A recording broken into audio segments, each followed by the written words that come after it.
The four lives. Sure ka ba, Edward, na sa panipalak mo nakatayo ikaw sa akin? Hindi pa kasi alam na nanay ko na nililigawan mo ko. Ang alam niya, kaibigan lang kita. Sabihin ko sa kanya, ha? Ipapakilala kita sa nanay ko. Pakilala mo ako sa nanay mo. Pag uwi natin, pag natin ka sa inyo, ipapakilala mo ko sa mama mo? Teka lang ha. Teka lang, hindi pa tayo. Tapos papakilala mo ko agad? Ay, gusto ko lang makilala ni mama yung future niya. Future niyang manugang. Like you. Manugang na agad? Grabe ka naman, advance ka naman mag-isip, Edward. Jasmine, ganun papupunta yung relationship natin eh. Kaya itinatodo ko na yung expectation ko. Huwag kang masyadong mag-expect ha. Kasi hindi pa kita lubos nakikilala. Mahirap na kasi magtiwala sa tao ulit eh. May trust issue kasi ako. Mahirap na maibalik to. Pero magtitiwala ko sa'yo. Eh, alam kong mabait ka naman. Pero wag mo lang sisirain yung tiwala ko na meron ako sa'yo ha. Kasi sa'yo ko lang naramdaman na parang ikaw nang para sa akin.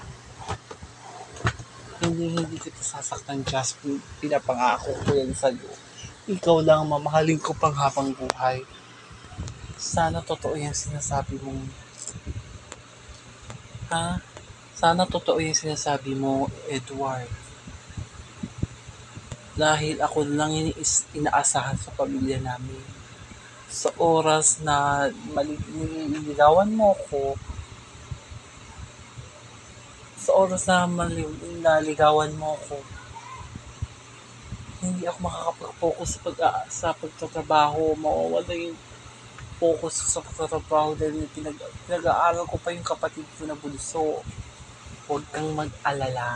Ako na bahala. Sure ka ba? Yes! Ako na bahala. Sa oras na maging tayo o mag-explore pa yung relationship natin, tutulungan kita sa pang-araw-araw mo na gustusin. Wait lang ha, hindi mo dapat intindihin yung pang-araw-araw ko na gustusin at yung pangangailangan ko, Edward. Kasi may pangangailangan ka rin o tupagan mo yung pangangailangan mo kaysa sa pangangailangan ko. Okay lang ako. Basta't masaya lang yung taong importante sa akin. Masaya na din ako.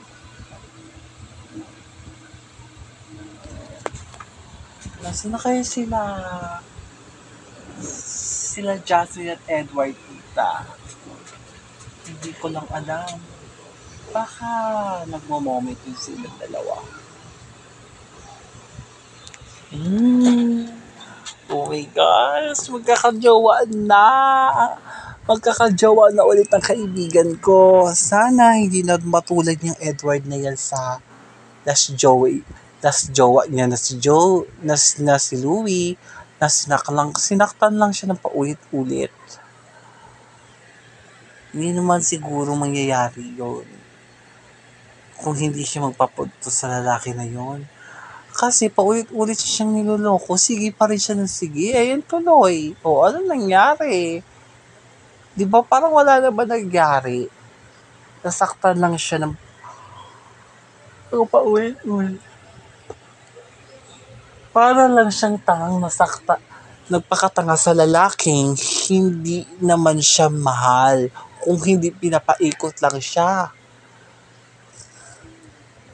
Kaya nga tita sana ngayon si Edward maging matino na siya. Dahil nakikita ko naman kay Edward tita, mabait naman si Edward. Masikaso, masipag. Hindi niya lolokohin ng kaibigan ko. Sana nga na hindi niya lolokohin ng anak ko. Dahil sa oras na saktan niya ang anak ko, ako ang makakalaban niya. Tita, Hindi yan mangyayari yung mga sinasabi nyo kasi may tiwala ko kay Edward. Boto kaya kay Edward. Tandaan mo to ha, Monica. Kapag sa oras ng pagtama ang sinasabi mo na hindi gagawa ng kasamaan, yung Edward na yan, para masira ang relasyon nilang dalawa ng anak ko, ikaw ang sisisihin ko. Okay? Ha?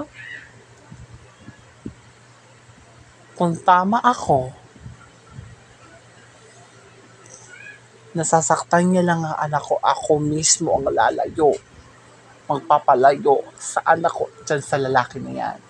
Yan ang hindi mangyayari, tita, kasi mabait ang nakikita namin kay Edward at hindi yun ngayon magagawa kay Jasmine. Sana nga. Nasarapan ka pa sa kinain natin, Jasmine. Oo, Edward, maraming salamat sa libre mo ha. Sorry kasi yung sinweldo ko kanina, pinambayad na. Binigay ko sa nanay ko para sa pambayad ng kuryente, tubig, yung wifi, yung renta ng bahay. Yun lang kasi nalalalaan yung pera ko eh. Tsaka sa baon ng kapatid ko. Ha? Okay lang yan. Ako ang nagaya sa'yo makipag-date kay kapatid ko. Maraming salamat ha. Ano pa to, Edward? Ito, padala mo to kay na tita. Maraming food. Ay, nakakahiya na, Edward. Huwag ka na mahiya. Simula ngayon, espesyal ka na ng tao sa akin. Ano ba yan, Dahlia? Nakaka-bad trip yung babae na yan, ha? Tinangga ako. Nakakawalang gana yung babae na yan. Tumigil ka na, Dahlia. Ano ba, Rose? Kala ko ba kakampi mo ko dito? Ba't parang kinakampihan mo pa yung babae na yon kaysa sa sarili mong kaibigan? Kasi mali na yung ginagawa mo eh. Nakakahiya ka. Kung ano-ano sinabi mo dun sa babae, tsaka dun sa kasama yung lalaki. Hindi ka na ba nahiya? Pinagtitinginan na tayo kanina ng mga tao. Hindi ako mahihiya dahil binadtrip ako ng babae na yan. Kung hindi niya ako pinangkap, hindi sana mawawalan ng gana yung mood ko ngayon. Sana hanggang ngayon, masaya rin ako sa magandang balita ng nanay ko sa akin. Nakakainis yung babae na yan. Sa oras na makita ko ulit yung babae na yan, hindi ko alam kung anong magagawa ko sa kanya. Tumigil ka na. Dahlia, tumigil ka na.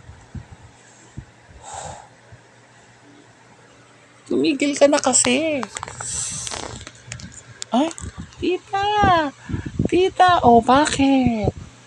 Tita Dilema, bakit? Andito na po sila. Andito na sila? Ma, anak. Ito po, inuwi, pasalubong po sa inyo, Edward. Edward, maraming salamat ha. Ma'am, sasabihin daw po si Edward. Sige. Pasok muna tayo sa Lord Edward. Kung gusto mo ko kausap.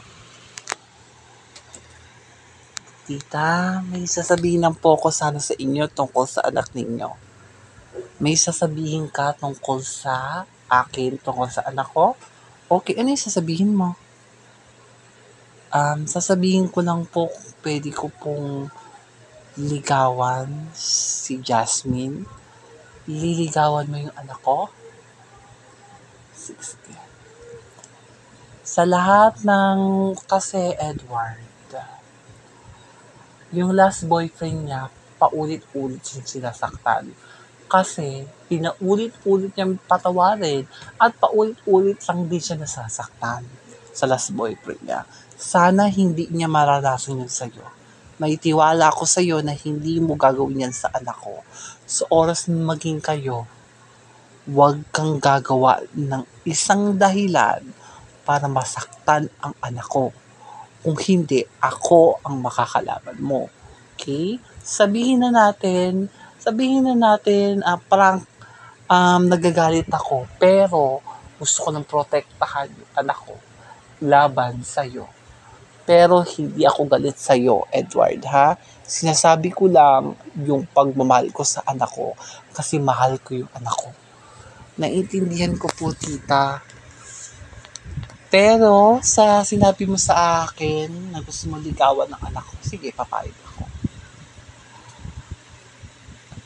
Papayag kong ligawan mo yung anak ko kasi suportado ko ang lahat ng desisyon ng anak ko. Kasi kasi siya lang ang panganay kong anak na napakasipag at maaasahan sila. Maraming salamat, ma.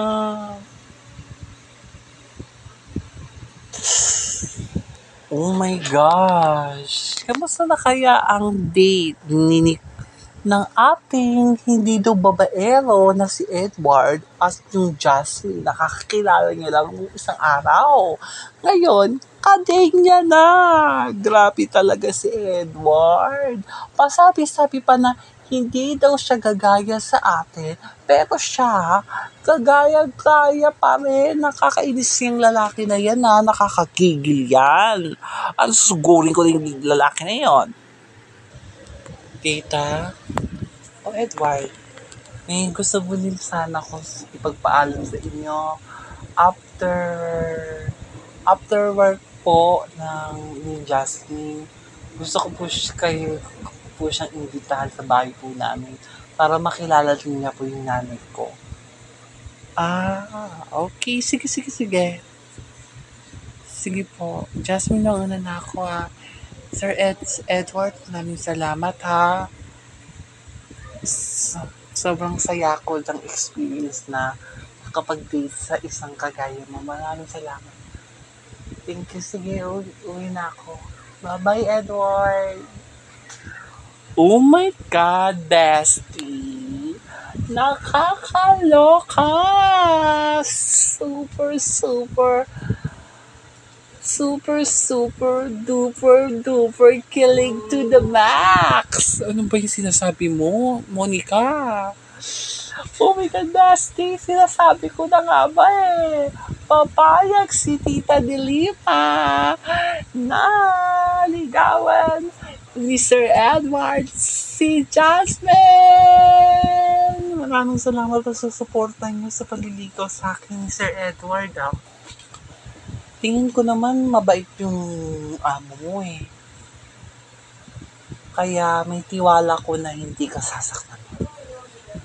Alam ko naman, may tiwala din ako kay Edward. Kasi parang nararamdaman ko siya na yung para sa akin. Oh my gosh! Super, very kilig! Hindi ka nga, Monica. Nakakahiya ka. Sinusuportahan ko lang naman yung love life ng kaibigan ko. Oh my gosh! Oh my God, hello. Bakit ka na, Nicolas? Bakit ka tumatawag? Hello, Edward. Kamusta ka na? Ano na balita sa'yo? Okay na ako. Pauwi na ako sa bahay. Tapos na yung date namin ni Jasmine. Kamusta naman yung first date ng unang mong babae? Ano naman gusto mong palabasin, Nicolas? Wala naman akong gustong palabasin kasi ang sabi mo sa amin last time,